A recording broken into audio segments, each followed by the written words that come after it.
Arrêtez de prendre sur vous la honte, le blâme et le déshonneur pour tout ce que les autres dans votre famille ont fait ou n'ont pas fait. Allez, que quelqu'un loue Dieu. Restez avec nous dans Jouissez de votre vie.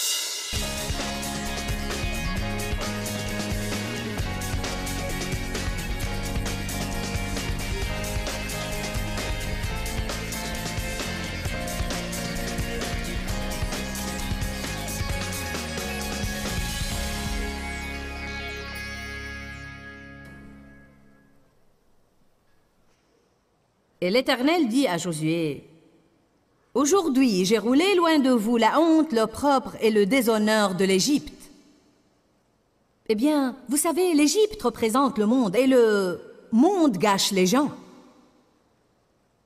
Le monde a apporté le viol et l'inceste à ma lignée.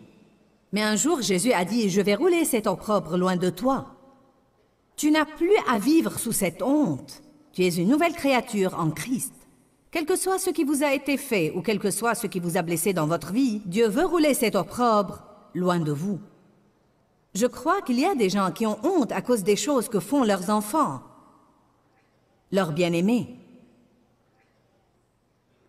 Je connais quelqu'un qui est dans le ministère. Et un de ses enfants s'est engagé dans un style de vie homosexuel. Et ça a manqué de le tuer. Quelqu'un a prié pour lui et lui a parlé de la honte et lui a dit « Tu n'as pas à endurer cette honte. Ce n'est pas de ta faute. » Voyez, la première chose qui arrive à un parent quand un enfant tourne mal est « C'est de ma faute. Si j'avais fait ceci, ça ne se serait pas produit. Si je n'avais pas fait cela, ça n'aurait pas été comme ça. » Cela ne veut pas dire que nous ne faisons pas d'erreurs, mais franchement, je reviens sur le passé et je pense, bien sûr que j'ai fait des erreurs en élevant mes enfants, mais cela ne veut pas forcément dire que toutes leurs fautes sont de ma faute. Car vous ne pouvez pas être un parent parfait qui ne fait jamais d'erreur. Je voudrais vous voir ce soir libérés même à ce niveau. Si vous avez des enfants qui ont des problèmes, arrêtez de vous blâmer. Arrêtez d'en endurer la honte et le blâme. Chaque personne est responsable de sa propre vie. Parfois, nous prenons la responsabilité de rendre les autres heureux. Et vous savez quoi? Le bonheur de quelqu'un d'autre n'est pas votre responsabilité. Nous avons tous nos propres choix à faire. Notre fils aîné a une personnalité comme la mienne. Et alors qu'il grandissait, nous ne nous entendions pas, lui et moi. Et c'était une de ces situations où je l'aimais parce qu'il était mon fils, mais il me déplaisait. C'est la vérité. Je l'aurais dit même s'il était là, car nous en avons parlé ouvertement. Il s'est finalement avéré qu'il avait ma personnalité. Et je ne me plaisais pas moi-même, alors comment pourrait-il me plaire? Mais quand j'ai vraiment commencé à avoir une profonde relation avec Dieu et à m'occuper de lui à propos de certains sujets, il m'a dit un jour, « Eh bien, si tu ne m'avais pas traité comme tu l'as fait quand j'étais petit, je n'aurais pas eu ces problèmes que j'ai. » Tout en moi commençait à... Car je savais que certains de ces problèmes étaient de ma faute. J'avais des problèmes à cause de ce que mon père m'avait fait. Et nous transmettons nos problèmes de génération en génération, à moins d'apprendre la parole de Dieu. À l'époque, je ne savais pas faire mieux. J'étais d'un tempérament violent, j'étais coléreuse et j'étais difficile à vivre. Et cela l'a affecté. Il était mon premier enfant. Et je ne savais vraiment pas me comporter comme il faut. Et quand il l'a dit, je savais que c'était vrai. Et immédiatement, tout en moi a sombré. Et je me suis retirée dans ma chambre. Mais pendant les 2 jours d'après, Dieu a opéré sur moi et il m'a dit, dis-lui qu'il a la même opportunité que tu as eue pour surmonter ça. Et que tu ne peux pas passer ta vie à payer pour une chose que tu as fait alors que tu ne savais vraiment pas mieux faire. Et dis-lui, tu ne vas pas te servir de moi comme prétexte et tu ne vas pas me mettre ça sur le dos, car Dieu t'aidera si tu veux vraiment qu'il t'aide.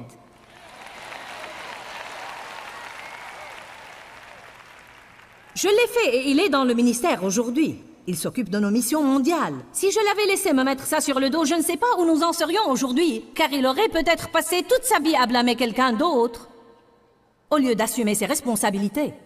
Certains de vous devraient peut-être dire à leurs enfants, vous avez quelques problèmes, et je suis sûre que j'ai contribué à ces problèmes, mais je ne peux pas passer ma vie à me sentir coupable et à me blâmer. Dieu vous aidera si vous le lui permettez. La plupart d'entre vous ont des problèmes car vous n'avez pas été bien traités. Et maintenant, vous permettez à Dieu de vous aider et c'est comme ça qu'il faut procéder. Arrêtez de prendre sur vous la honte, le blâme et le déshonneur pour tout ce que les autres dans votre famille ont fait ou n'ont pas fait. Allez, que quelqu'un loue Dieu.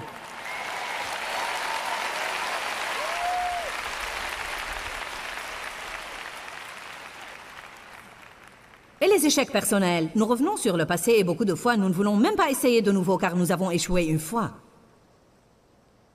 Si une personne prend l'attitude de « je ne vais jamais laisser tomber et renoncer », Dieu va faire de bonnes choses de vos erreurs. Savez-vous cela?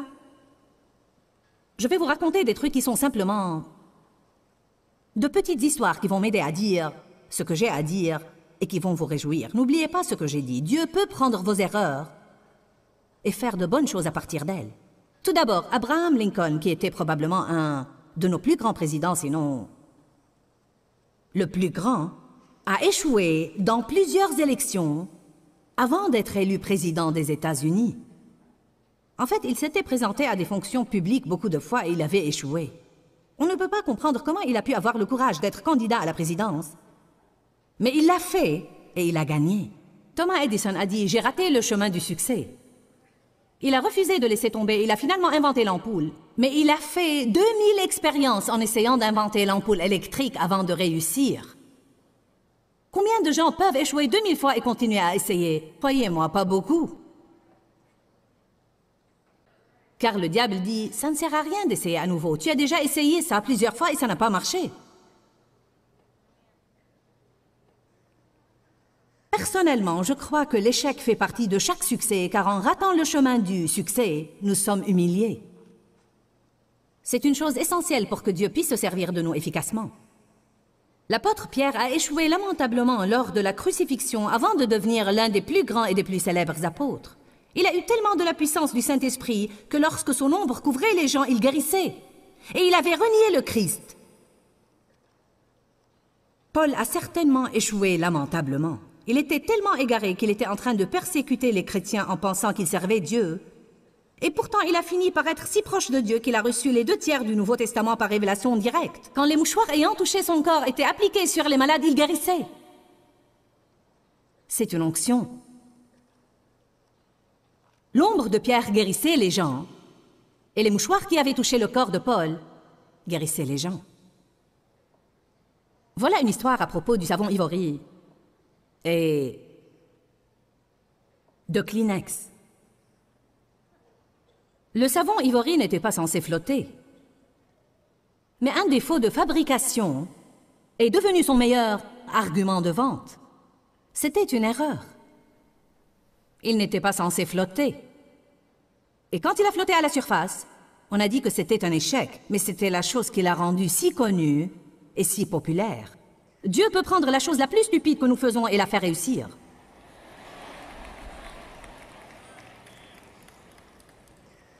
Exemple. Vous m'avez peut-être entendu dire ça auparavant, mais c'est vraiment très significatif pour moi. Savez-vous que dans les premières années de ma vie, j'avais tellement honte de ma voix, car ma voix était différente, elle était unique, et pour une femme, j'avais une voix très rock. Elle me déplaisait, j'en avais honte. Je vous dis la vérité, quand je rencontrais de nouvelles personnes, j'appréhendais le moment d'ouvrir la bouche et de dire ces quelques premiers mots, car je me sentais si mal à l'aise au sujet de ma voix.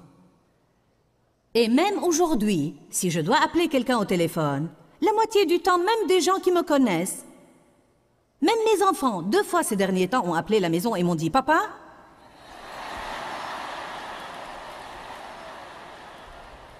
leur a dit « Non, pas moi, pas moi. » Je leur ai répondu « Non, c'est maman. » J'ai un ami pasteur que je taquine tout le temps parce que quand je prêche dans son église, il appelle l'hôtel et dit « Dave, est-ce bien toi, Dave ?»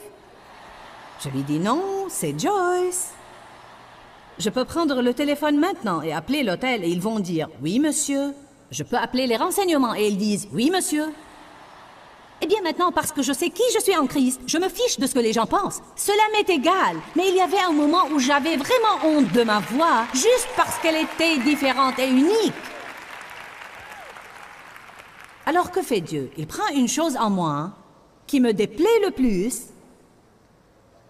et c'est la chose dont il se sert plus que toute autre chose.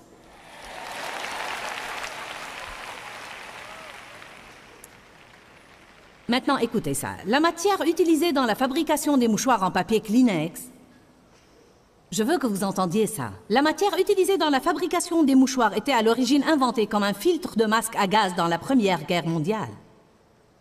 Ça n'a pas marché. Alors ils ont essayé d'en faire autre chose. Une crème froide pour enlever le maquillage. Ça n'a pas marché non plus. Mais ça a finalement réussi quand ça a été reconditionné comme mouchoir jetable et... Maintenant, les Américains achètent 200 milliards de boîtes de Kleenex par an. Et ça a commencé par 2 erreurs et 2 échecs. Mais quelqu'un a dit « je refuse de renoncer ». Le fait est que 90% des nouveaux produits qui sont lancés échouent. Alors n'ayez pas peur d'essayer de faire quelque chose de nouveau et de persévérer jusqu'à avoir la bonne formule. Charles Darrow s'est fixé un but quand il était jeune. Il était déterminé à devenir millionnaire. Ce n'est pas tellement inhabituel de nos jours, mais à l'époque, c'était extrêmement inhabituel. Charles a vécu les années folles, une époque où $1 million était une somme énorme. Il a épousé une femme nommée Esther et lui a promis qu'un jour il serait millionnaire. Ensuite, la tragédie a frappé en 1929. La grande récession a commencé. Esther et Charles ont perdu leur travail, hypothéqué leur maison, perdu leur voiture, dépensé les économies de leur vie et Charles était écrasé. Il restait là à ne rien faire jusqu'au jour où il a dit à sa femme qu'elle pouvait le quitter si elle le voulait. Après tout, il était évident qu'ils n'allaient jamais atteindre leur but. Esther n'était pas près de quitter. Elle a dit à Charles qu'ils allaient atteindre leur but, mais qu'ils devaient faire une chose pour garder ce rêve vivant. Ne laissez pas vos rêves mourir simplement parce que vous avez fait quelques erreurs. Ne renoncez pas simplement parce que vous avez essayé une chose et ça n'a pas marché. Dieu veut vous voir persévérer. Le diable veut vous voir renoncer. Le progrès exige un prix à payer, et parfois le prix que vous payez pour le progrès est juste de continuer à persévérer et dire « je ne vais pas laisser tomber jusqu'à ce que j'ai un succès là ». Amen. Ne soyez pas la sorte de personne qui trouve que la façon d'affronter ce qui est difficile est « eh bien, je laisse tomber ». Elle a dit à son mari « garde ton rêve vivant ». Charles a répondu « il est mort, nous avons échoué », mais elle n'en a voulu rien entendre. Esther lui a suggéré de consacrer tous les soirs un temps pour discuter ce qu'ils devraient faire pour atteindre leur but. Vous devez écouter ça car c'est vraiment bon. Ils ont commencé à faire cela après le dîner et bientôt l'idée est venue à Charles de créer un argent de jeu. Une chose vraiment attrayante puisque l'argent était si rare à cette époque. Ils avaient beaucoup de temps à perdre et maintenant ils avaient beaucoup d'argent pour jouer. Alors lui et sa femme prétendaient acheter des choses comme des maisons et des propriétés. Bientôt, ils ont transformé ça en un véritable jeu avec une planche, des dés, des cartes, des petites maisons, des hôtels. Vous avez deviné, c'était le début d'un jeu que vous avez probablement chez vous aujourd'hui, le Monopoly. La famille et les amis de Charles ont aimé ce jeu et en 1935, ils l'ont convaincu de s'adresser à une compagnie de jeux, les frères Parker, pour voir s'ils voudraient l'acheter. Les directeurs ont essayé le jeu et ils ont dit « il est ennuyeux, lent, compliqué et monotone, nous ne voulons pas l'acheter ». Eh bien, Charles a persévéré. Puis-je vous entendre dire persévérer? Allez retrouver ce mot dans votre concordance et voyez dans combien d'endroits dans la Bible il est dit que vous devez persévérer et être ferme et continuer à persévérer et refuser de renoncer et que si vous faites ça, vous aurez le résultat voulu. Cependant, son épouse a dû l'encourager à nouveau. Remercions Dieu pour les épouses. Il s'est adressé au magasin de jouets Wanamaker et a dit à un directeur que s'ils acceptaient de vendre le jeu, il prendrait un emprunt de $5000 pour fabriquer une quantité de ce jeu et la réponse était positive. Le jeu a démarré et tout à coup les frères Parker étaient intéressés. Ils ont maintenant rejoué le jeu et cette fois ils l'ont trouvé plein d'imagination, rapide et facile à maîtriser.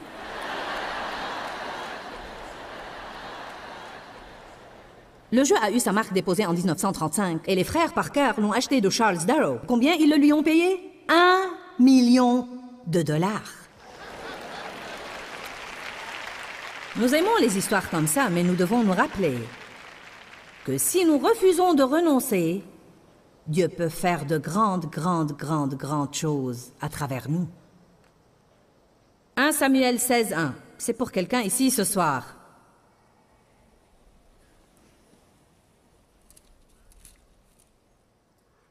L'Éternel dit à Samuel, « Quand cesseras-tu de pleurer? Saul voyant que je l'ai rejeté afin qu'il ne règne plus sur Israël. Remplis ta corne d'huile, je t'enverrai chez Jessé, le Bethléemite, parce que je me suis choisi parmi ses fils le roi qu'il me faut. Nous devons comprendre le poids de ce qui est en train d'être dit là. Saul a été choisi comme roi. Samuel, le prophète, a collaboré avec lui, prié pour lui, l'a oint et lui a consacré beaucoup de son temps. Quand Saul a désobéi à Dieu et que le royaume a dû lui être enlevé, Samuel était anéanti. Ce n'est pas parce qu'il était un prophète de Dieu qu'il n'avait pas de sentiments et des émotions. Quand vous investissez beaucoup de temps dans une chose et qu'elle échoue, il y a un sentiment de grande déception. Et je crois qu'il y a certaines personnes comme ça ici ce soir. Nous avons des gens qui viennent à nous parfois quand ils ont investi des années dans une église, et puis peut-être que le pasteur de cette église succombe au péché et ils se sentent tellement égarés. C'est comme, non mais j'ai perdu toutes ces années, tout le temps que j'ai investi là-dedans et maintenant... Pff. Non, vous ne perdez jamais rien, car vous prenez tout avec vous comme une expérience qui vous aide dans l'avenir.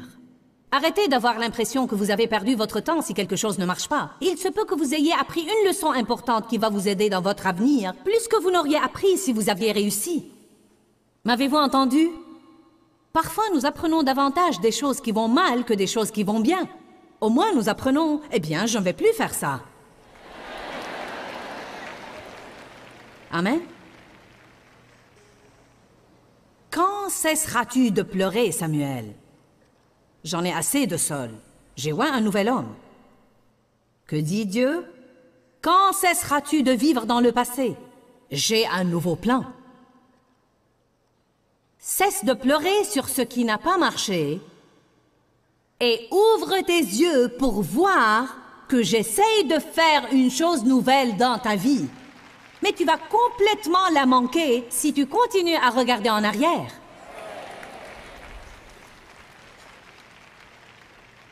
Tu ne peux pas mettre du vin nouveau dans de vieilles outres. Dans l'Ancien Testament, et je trouve ça très intéressant, la loi accordait au peuple 30 jours pour pleurer quand quelqu'un mourait. Et quand ces 30 jours étaient terminés, Dieu disait, « Le deuil est terminé.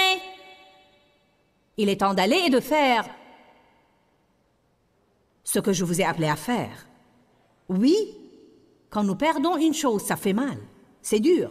Quand nous échouons, nous traversons une période de transition. Quand quelqu'un nous fait du mal, nous traversons une période de transition. Mais nous ne pouvons vraiment pas la laisser s'agripper à nous toute la vie. C'est ce dont je me soucie pour les gens. Je prêche cela beaucoup et de différentes manières, car je pense que c'est une partie très importante de ce que nous devons savoir si nous voulons réussir dans la vie. Et je crois que pour glorifier Dieu, nous devons réussir dans ce qu'il nous a appelés à faire. Je ne me soucie pas tellement d'être appelé à réussir, mais je me soucie d'être appelé à donner la gloire à Dieu. Et je ne crois pas que je vais le glorifier dans ma vie si toute ma vie n'est qu'un gâchis et si je ne fais pas ce qu'il m'a appelé à faire. Je veux être ce que Dieu veut que je sois. Je veux avoir ce qu'il veut que j'ai et je veux faire tout ce qu'il veut que je fasse parce que je veux lui donner la gloire. Allez, êtes-vous avec moi ce soir? Pour pouvoir faire ça, je ne dois pas m'agripper aux erreurs d'hier, je ne dois pas m'agripper aux erreurs de ce matin. Ça ne vous sert à rien de venir assister à des réunions comme ça, si vous venez plein de culpabilité, de honte et de blâme. Ah oui, ça vous aide un peu, mais ça ne va pas vous aider autant que si vous vous débarrassiez de toutes ces choses du passé, et si vous veniez comme un nouveau morceau de pâte, prêt à laisser Dieu vous modeler et faire de vous ce qu'il veut faire. Savez-vous ce que vous devez faire de votre passé? L'oublier! Et si nous cessions simplement de pleurer? Vos 30 jours sont terminés depuis longtemps. Il est temps de laisser tomber et d'avancer. Arrêtez d'essayer de faire quelque chose à propos d'une chose envers laquelle vous ne pouvez plus rien faire. Donnez votre gâchis à Dieu et laissez-le en faire votre message.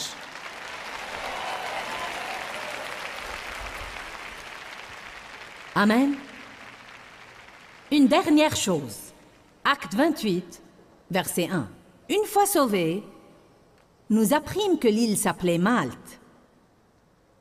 Les indigènes nous témoignèrent une bienveillance remarquable et peu commune. Ils nous accueillirent auprès d'un grand feu qu'ils avaient allumé parce que la pluie tombait et qu'il faisait grand froid. Et Paul avait ramassé un tas de broussailles et il mettait ce tas de bois sec au feu pour faire un plus grand feu. Quand une vipère en sortit, par l'effet de la chaleur et s'attacha à sa main. Quand les indigènes virent cela, ils se dirent les uns aux autres, « Assurément, cet homme est un meurtrier. » Car bien qu'il ait été sauvé de la mer, la justice, la déesse de la vengeance, il croyait en toutes sortes de faux dieux, n'a pas voulu le laisser vivre. Donc apparemment, cette sorte de vipère, quand elle vous mord, vous mourrez. Ils l'ont reconnue pour ce qu'elle est et ont dit, « Ce type est foutu. » Combien de fois vous avez des morsures de vipères et les gens vous regardent et disent que vous êtes foutu?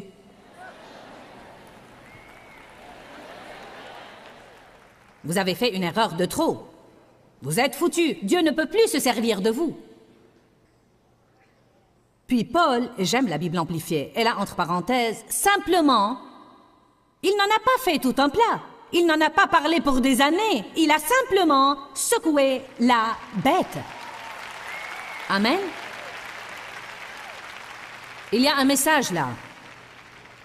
Arrêtez de compliquer une chose qui n'a pas besoin d'être compliquée. Vous avez fait une erreur, demandez à Dieu de vous pardonner. Vous avez fait un gâchis, recevez la miséricorde. Nous avons parlé au programme du prix du progrès. Et vous m'avez entendu dire « nouveau niveau, nouveau diable ». Eh bien, dans cet enseignement, les démons de votre passé, nous avons parlé de nouveau niveau, ancien diable. Ce que cela veut dire, c'est que très souvent, lorsque nous essayons d'avancer, le diable nous rappelle des choses que nous avons faites dans notre passé ou des choses qui nous étaient arrivées afin de nous éloigner des bénédictions de Dieu. Je veux que vous vous affranchissiez de votre passé et surmontiez votre passé pour aller de l'avant avec Dieu. Donnez votre gâchis à Dieu et il en fera votre message. Arrêtez de vous rappeler ce que Dieu a oublié et occupez-vous de votre avenir. Pourquoi Seigneur, pourquoi? Dans ce livret, Joyce Meyer nous enseigne à travers la parole comment être délivré de la confusion. Pour obtenir ce livret gratuitement, écrivez-nous à Joyce Meyer, boîte postale 40095-6300 Larnaca, Chypre. Ou bien visitez notre site web www.joycemeyer.org/fr.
Hãy nhớ biết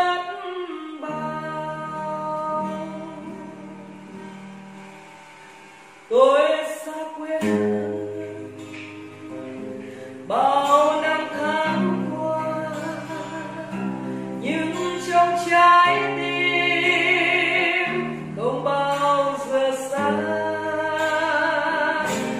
Lời mẹ ru con hiu hiu trẻ, mùa lụt nước lũ bắt cá giữa đường, biển trời